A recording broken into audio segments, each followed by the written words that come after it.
请问，莫非刚才那位？刚刚那位就是八公子。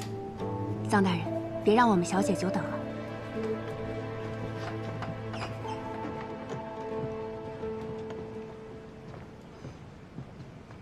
小姐，臧大人来了。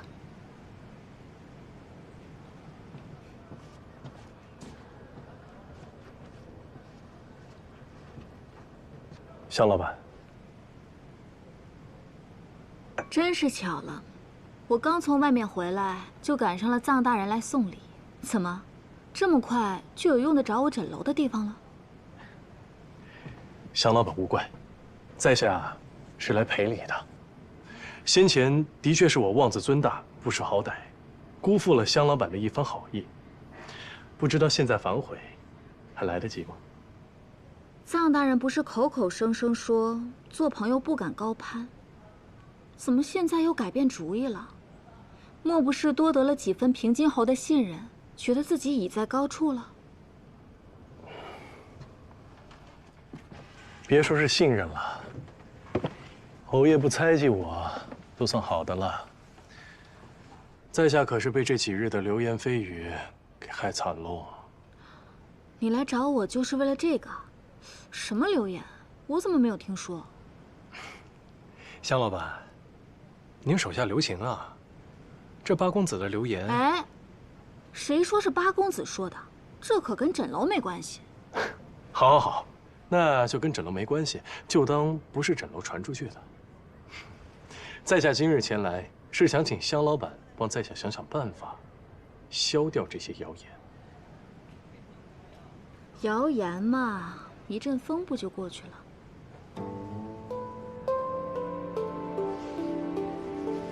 风会过去，但事儿不会。流言会留在人们心里，传着传着，人们就会忘记在哪儿听到的这些消息，到最后，都信以为真了。你这么在意啊？我爷说了，要将此事彻查到底。你拿平津侯威胁我？在下可不敢。若向老板心中坦荡，又实在是不愿意帮助在下，那我也只能听天由命了。臧大人可高看我了，我没那么大本事，未必能说得动八公子。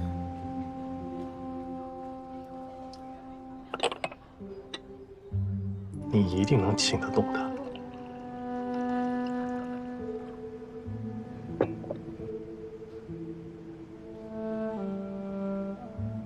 臧海，你要依附权势，大展宏图。这京城里多的是手握实权的贵人，你不去依附他们，为何非要一门心思做平津侯的幕僚？当时他为了太后一事，在找风水先生，便抓走了我。我一介布衣，为了活命，我只能这样做。就好比溺水之人，在湍流中抓住一节浮木，只为图一线生机。只不过，我碰巧抓住了一棵参天大树。依我看，不是他选择了你，而是你选择了他。香老板似乎也很在意吗？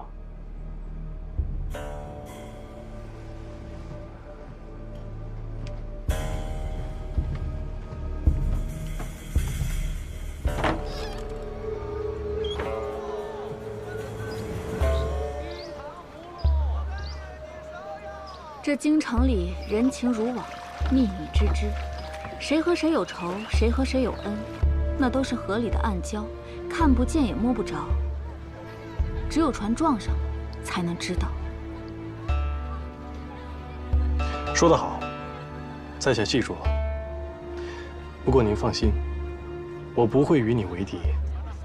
咱们俩想做的事儿，并不冲突。冲不冲突不是你说了算了。香老板，不妨静观其变。我就在京城，接受你和所有人的审视。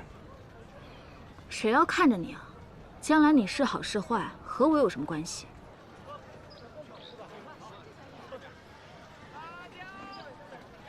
那是东夏商人的摊子。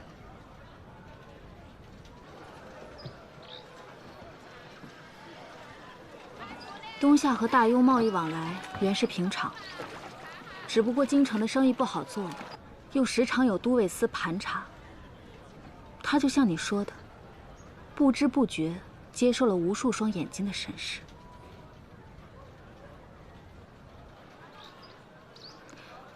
算了，刚才你把自己说的那么可怜，我若是不放过你，岂不是和都尉司一样坏？今日的礼物让你破费了。 我会替你好好求求八公子的。多谢向老板，告辞。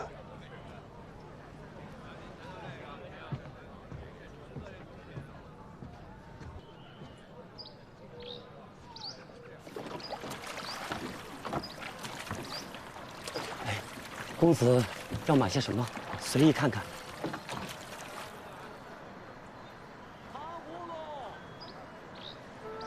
这些都是自己做的，绣的是东夏的纹饰，不知道公子喜不喜欢？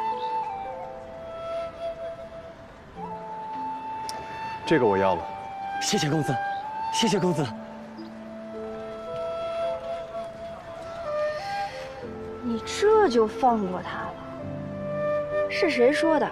想让他卷铺盖滚回老家，做成卧龙凤雏的？我看不透他。 听他那意思，这流言倒让平津侯对他多了几分信任，真是个奇才。你这还惜上财了？既然他不听劝，我又何必强求？咱们走着瞧，好戏还在后头。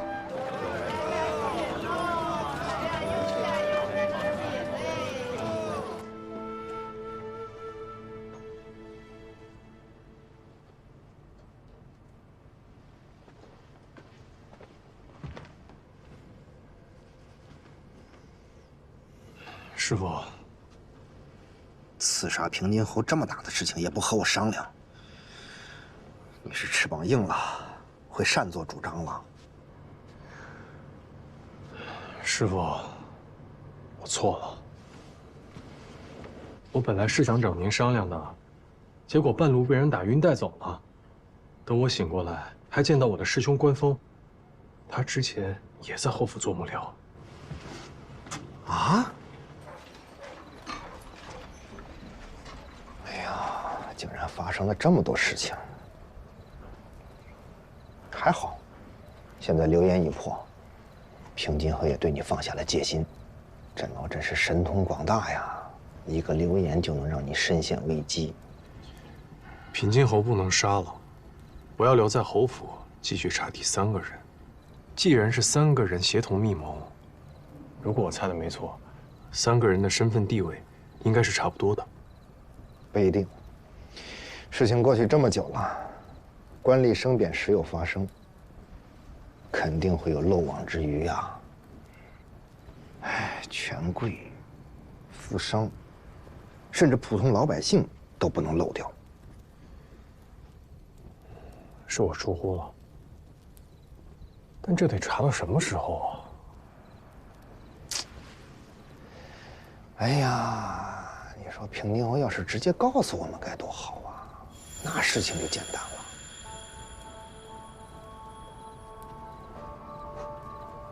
师傅，你说的对。哎呀，我还跟你说笑呢，你还当真了？不是，这事儿真的可以让平津侯亲口说出来。但我不能问，哪怕我跟他关系再亲近，一旦我问了，他就会立刻对我起疑心。所以。 我需要一个人，一个可以帮我打探消息、打开平津侯之口的人。那就得是他身边最亲近的人。大夫人蒋襄，贵族出身，自视甚高。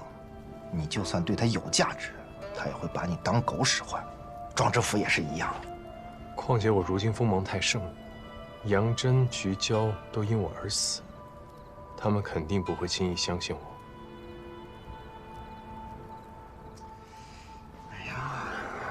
这么说来，就剩下一个人了，只可惜庄之行太过脓包，不然他真是一个不错的人选。不，他就是最适合的人选。可是京城老百姓都知道他不受平津侯待见，你确定要他？对，我要帮他获得平津侯的宠爱和信任，让他帮我问出那个人。那他凭什么帮你啊？历来历往，为利而已。你拿什么跟他换？让他成为侯府的继承人。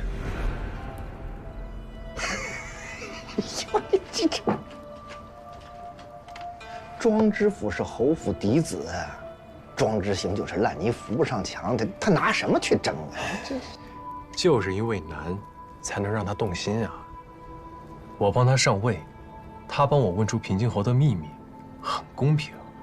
而且我听说他生母以前是平津侯很宠爱的一位淑人，但是母子二人后来渐渐被冷落遗忘，这样的落差可不是寻常人能受得住的。所以我相信，他不会拒绝。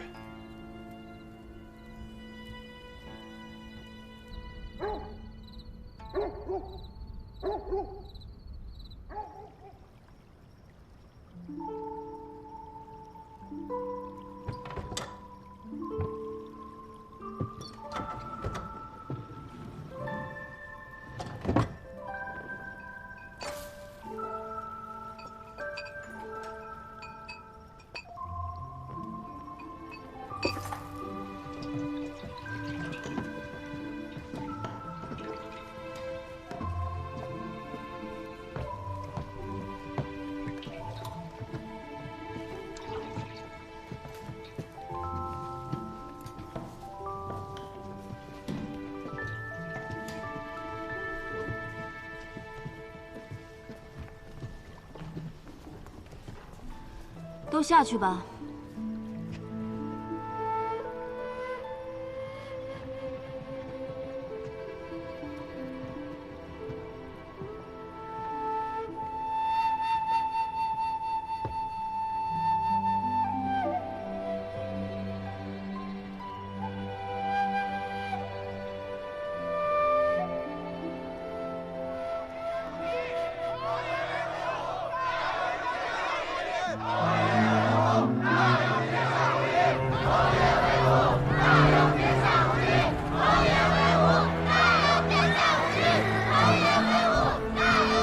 宣东夏郡主觐见。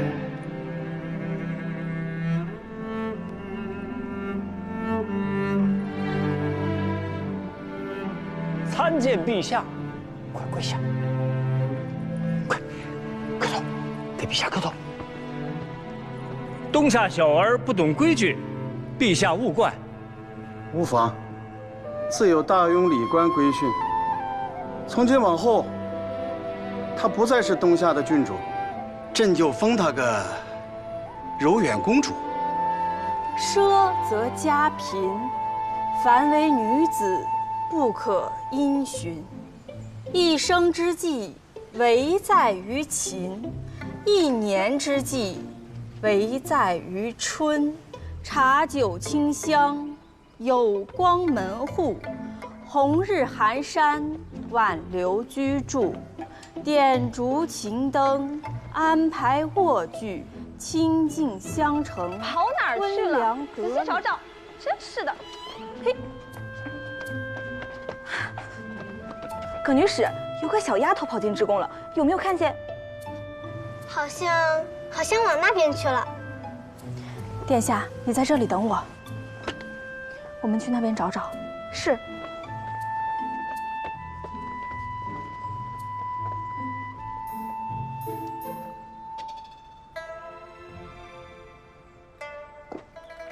他们走了。你怎么没告诉他们呀？你又没做坏事，干嘛告诉他们？溜进来不算坏事啊。对我来说，溜出去才叫坏事呢。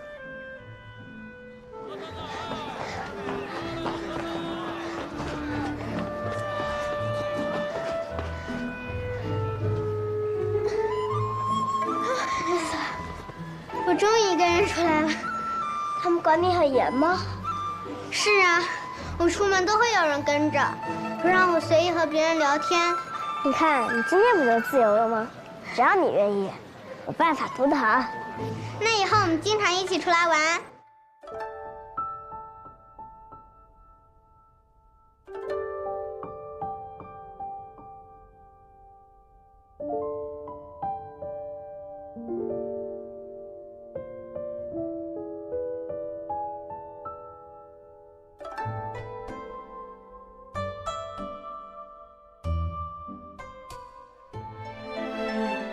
就要这个了，那我给你插上。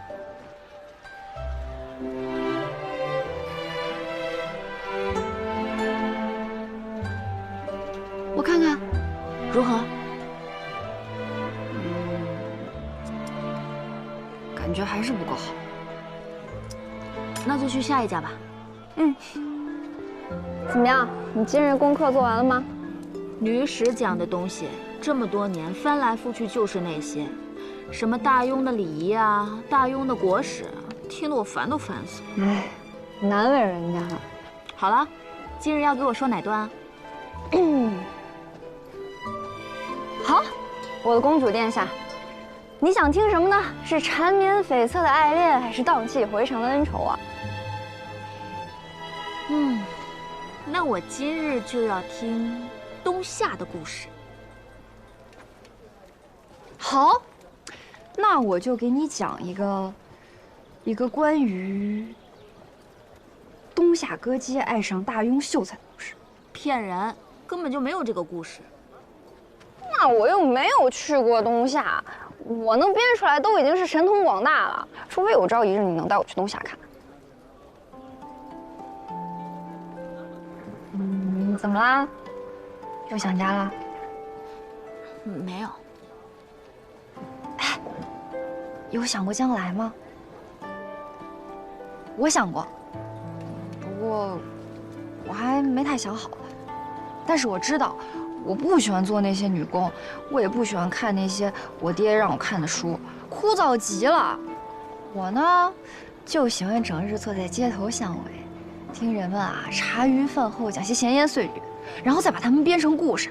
要是再配上影戏，那就再好不过了。你说书再加上影戏，肯定会有很多人给你捧场的。到时候一天下来，打赏的铜钱就不计其数。我就拿个布袋子跟在你后面收钱。你这个财迷，你看看你，哪还有点公主的样子？我希望有一天，我们冬夏的孩子也能吃上冰糖葫芦，冬夏的百姓也能和大庸的百姓一样富足。我相信，冬夏有你这样的公主，一定会有那么一天。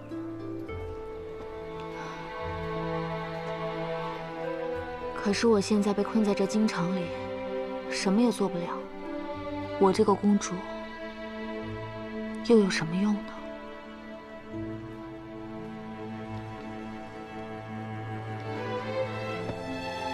我们大庸有句话呢，叫做“既来之，则安之”。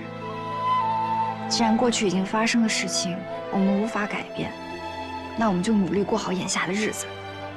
至于你的冬夏子民，你现在虽然身在大庸，但是我相信有一天你一定可以帮到他们。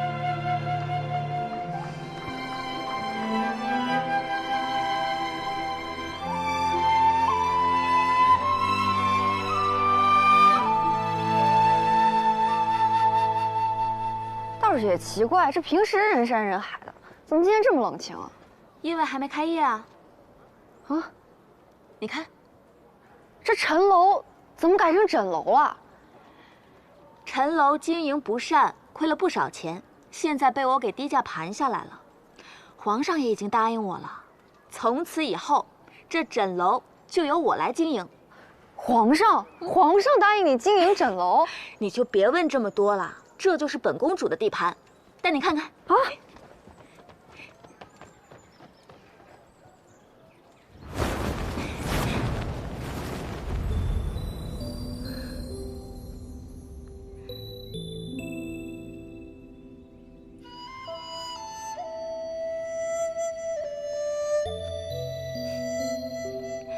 你之前不是和我说想要一个戏台子给更多的人讲故事。以后这个地方就是你的了。我要让全京城的人都知道你，我要让他们都来听你讲故事。而我呢，就像之前说的那样，跟在你后面收钱。你放心，我一定让你赚得盆满钵满。其实你说的对，既来之则安之。既然我没有办法离开大庸，那就趁我还在京城的时候多做一些事情。我要让那些流离失所、无家可归之人多一个遮风避雨的地方。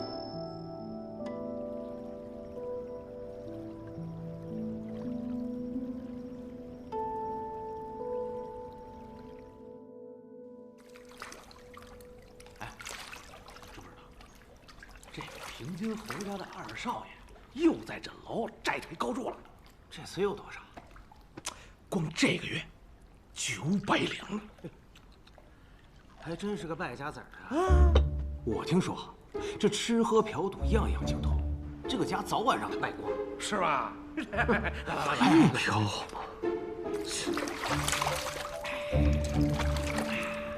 这平津侯什么人物？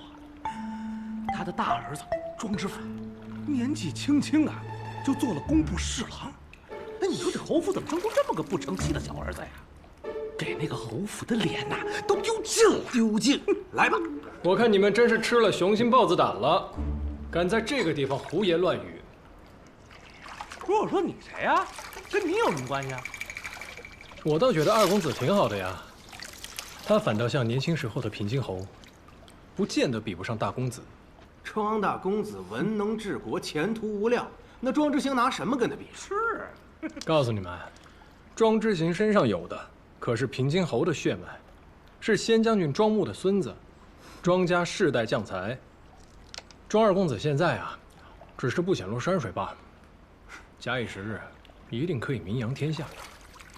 就他，兄弟，你太会说笑了你。来。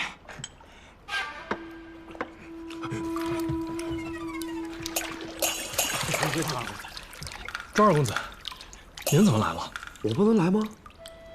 我不能在这儿吗？没事，你们继续。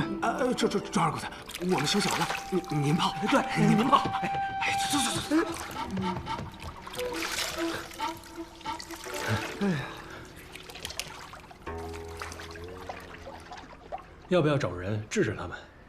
京城啊，瞧不起我的人多如牛毛，治不完的。上次叫你来跟我一起泡，那么精外，今儿怎么自己来了呀？在下出身贫寒，没见过世面。上回听了庄二公子对这药雨的一番褒奖，这心里就惦记上了。最近疲于案牍，就抽空过来缓解一下，让二公子见笑了。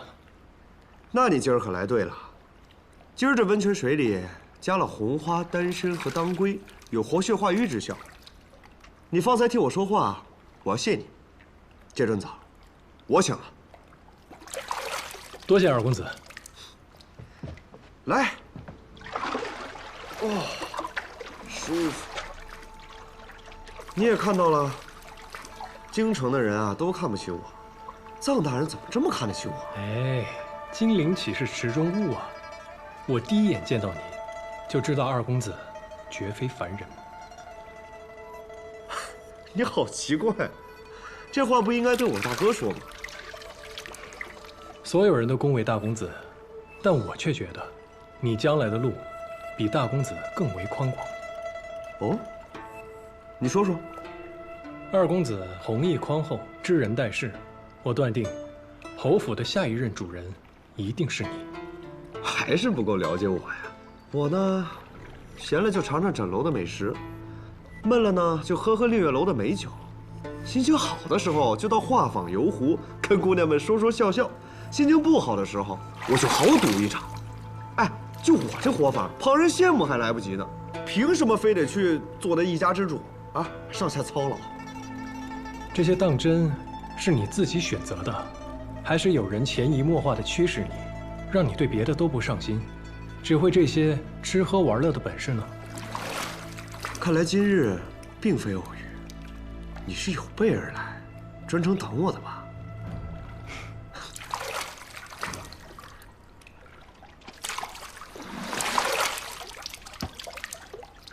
是。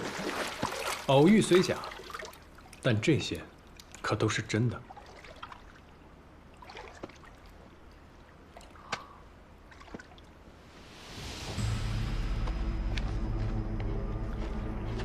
我查了侯府历年的账册，是大夫人蒋香为你在酒楼、瓦舍、赌坊埋了近3万两银子的账，默默地替你打点周全。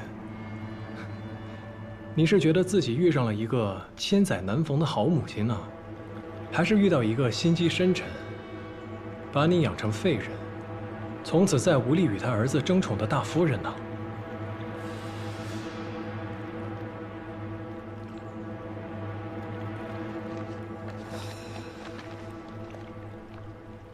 看到上面的字了吗？家下曲，家下指的是侯府内院，家下曲就是说二公子拿走了，但家字下面是个史字，意思就是说所有的钱财都被猪给取走了。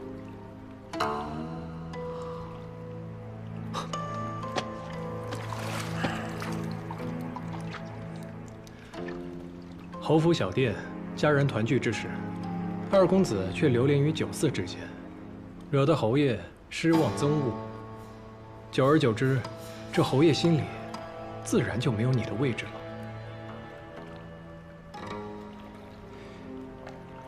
是你自己不想去，还是有人根本就不想让你去呢？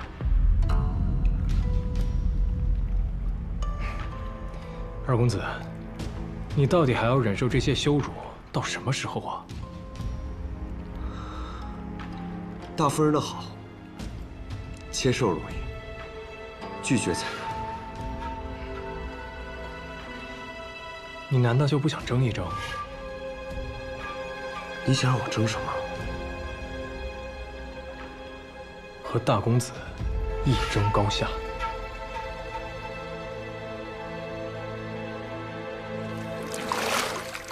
你觉得我真的能行吗？当然可以。大公子资质平庸，既无为君分忧之能，也无笼络人心之才。我看他呀，也就只能到这儿了。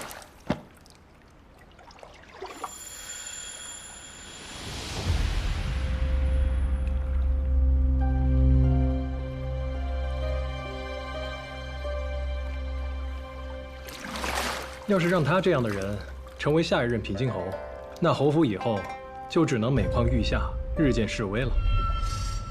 但二公子就不一样了，二公子磊落洒脱，颇有侯爷当年的风采，日后必能破虏平蛮，出将入相。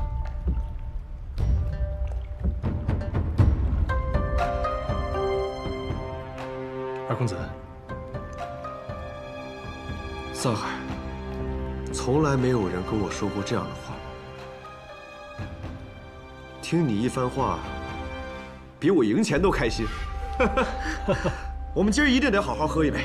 行，那就恭敬不如从命了，一切都听二公子的。好。哎。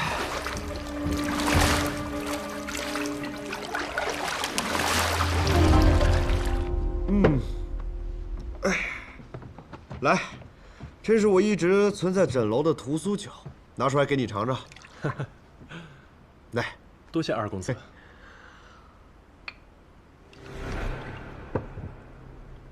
来。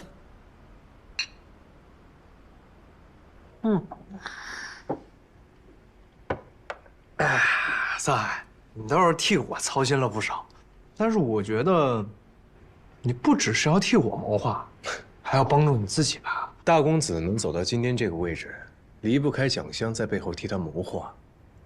我就算拜入他的门下，也顶多是一个不痛不痒的小幕僚而已，他不会对我另眼相待的。但是二公子就不一样了，二公子如今两手空空，何不奋力一搏呀？你倒是看得分明啊！我大哥如今已经在朝堂做官，本就是我爹的指望，你就是帮，也帮不上什么。于是你将宝压在我身上，赢就是以小博大，一个人独赢。你很懂得赌嘛？哎呀，哪儿比得上二公子啊！桑海啊，今日一叙，我才发现原来侯府里还有人替我操心，替我着想。来，我敬你。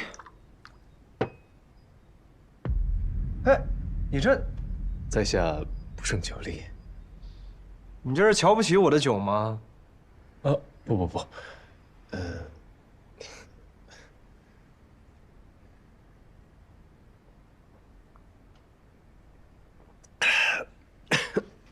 来。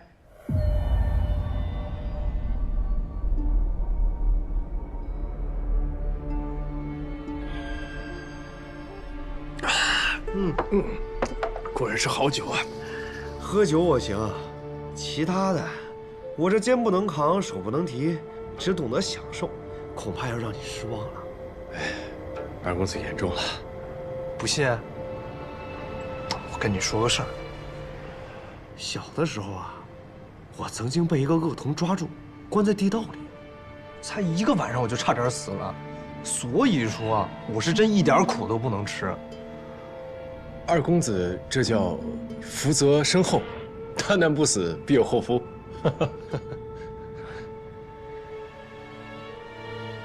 我到现在都记得那个恶童，当时他为了找他爹，被东夏公主鞭打，他把我抓起来也是为了问出他爹的下落。哎，你知道他爹叫什么吗？在下怎么会知道呢？他爹叫蒯夺，是当年钦天监的监正。不过第2日他家就给灭门了，那小子自然也死了。哎，我记得他当年背上的伤很重，听他们说，那2道疤一横一竖，像一把剑。喏，就跟你这个一模一样。你不会就是那个恶童？二公子真爱说笑，我这背上的疤，是我小时候学艺偷懒耍滑被师傅抽的。哎呀，是吗？不过也对，他早就死了。他要是没死的话，应该跟你差不多大。一定会想尽办法接近我爹，伺机而动，然后杀了他。哎呀，二公子，您说的这些话，真是吓到我了。什么恶童啊、灭门啊，在下完全听不明白。之前不是跟您说过吗？在下来侯府，就是给自己求一个安身之处。这侯爷若是有什么不测的话，对我没有任何的好处。您说对吧？或许你是为了自己的前途，又或者说，你发现根本杀不掉我爹，于是另辟蹊径，从我下手。我说的对吧？智罗，你就是智罗。当年你没死，现在回来报仇了。二公子，你喝多了。在下再说一次，你认错人了。我不是什么智挪，我是藏海。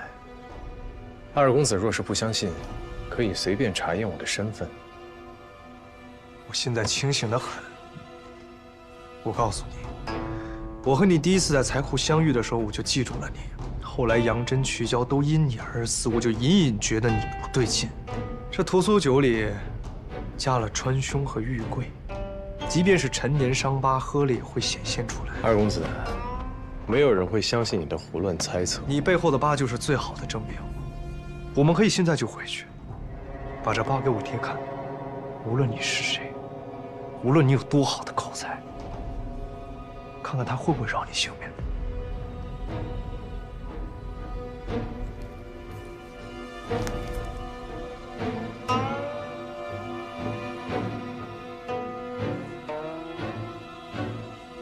既然你都已经看出来了，为何直接来告诉我？因为我爹的手已经沾满了你家的鲜血，我不想他再杀了你。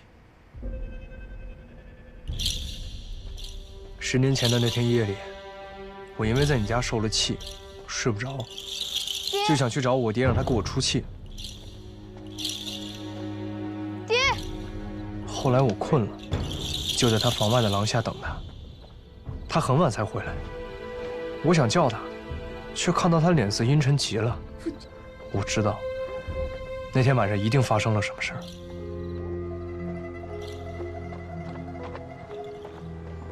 二公子，这大清早的你要去哪儿啊？去蒯家。去蒯家？二公子，去哪个蒯家？还有哪个蒯家？就是陈娇亲天见的那个蒯家。昨夜蒯家突然烧起大火，里面的人全烧死了。但我忽然想起昨夜父亲的脸色，再加上杨真衣袍上有被火燎过的痕迹，我就隐隐觉得，蒯家灭门之事与我爹有关。但是我不敢想，我怕一想就成真了。志奴，我知道你这些年一定过得很苦，很恨我爹，但是我不能让你报仇，因为我只有他一个亲人了。你杀他，我一定会先杀了你。离开侯府，离开京城，永远不要再回来。我要是做不到，我只给你1天时间。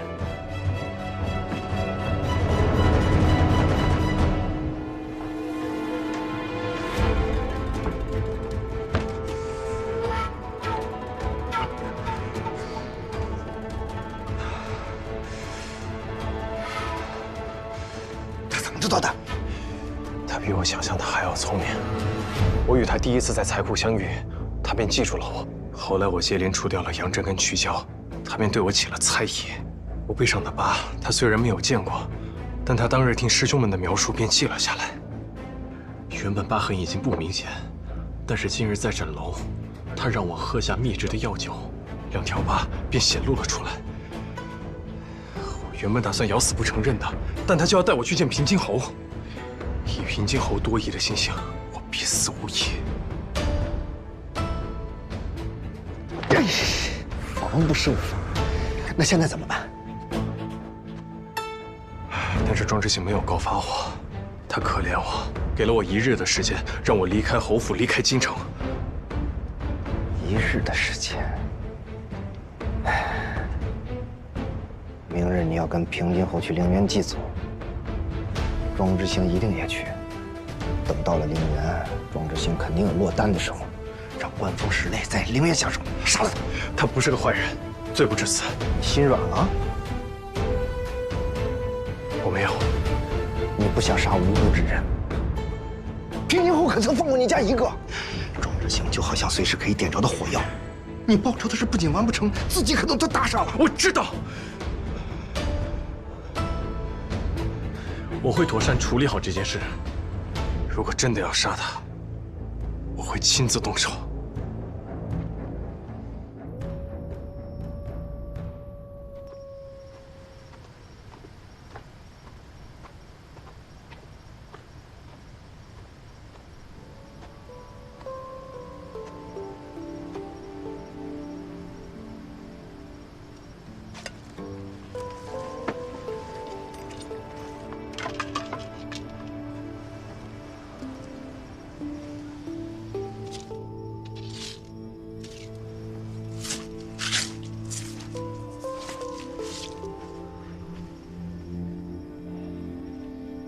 娘，我来看您了。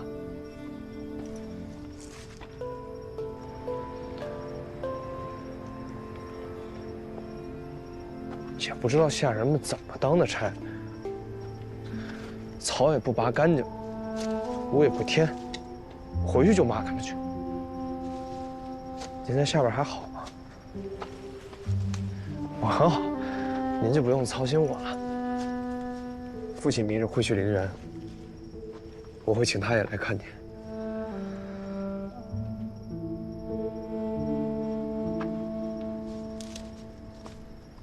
大夫人待我不错，也没有苛待我，只是一直防着我，想把我养成一个废人，不能跟大哥争宠。可在这儿多虑了，我从来也没想过。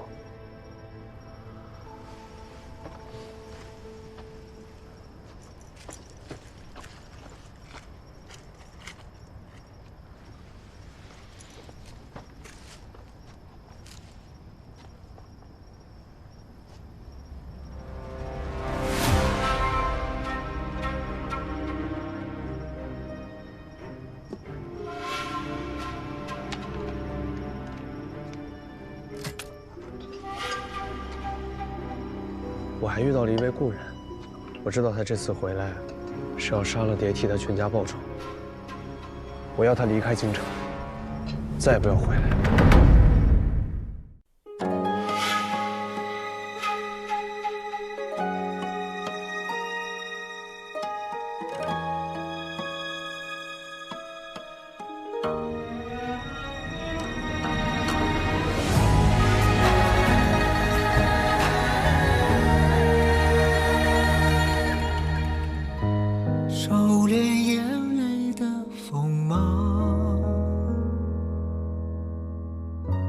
掌心念着危险的渴望，惊涛笑里藏，惊雷无声响，城府深，深不过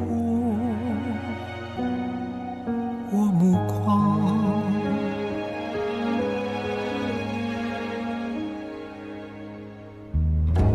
阴谋是我护身的衣裳，阳谋是我纵横的刀枪，用隐忍的狂，稀释道德藏，也不黑，只因为我心滚烫。